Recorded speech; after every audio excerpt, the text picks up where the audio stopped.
ఒక పెద్ద అడవిలో ఒక అహంకార సింహం ఉండేది. ప్రతిరోజూ ఎన్నో జంతువులను వేటాడి తినేది. అందరూ భయంతో వణికేవారు. ఒకరోజు జంతువులు కలిసి సింహానికి చెప్పారు, రోజూ ఒక జంతువును మా దగ్గర నుండి పంపిస్తాం, మిగతా వారిని వేటాడద్దు. సింహం అంగీకరించింది. కొన్ని రోజులు గడిచాయి. ఒకరోజు కుందేలు వెళ్లాల్సి వచ్చింది. అది చిన్నది కాబట్టి ఆలస్యంగా వెళ్ళింది. సింహం కోపంగా గర్జించింది. ఎందుకు ఆలస్యమైంది?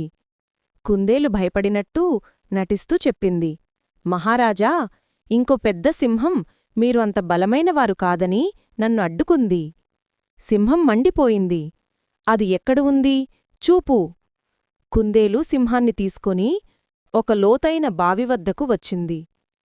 సింహం లోపల చూసింది. నీటిలో తన ప్రతిబింబం కనిపించింది. సింహం గర్జించగా ప్రతిబింబం కూడా అలాగే గర్జించింది.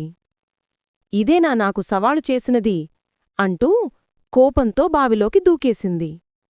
మళ్లీ బయటకు రావలేక అక్కడికి మునిగిపోయింది. చిన్న కుందేలును అందరూ హీరోగా అభినందించారు. నీతి: బలం కాదు, బుద్దే నిజమైన శక్తి.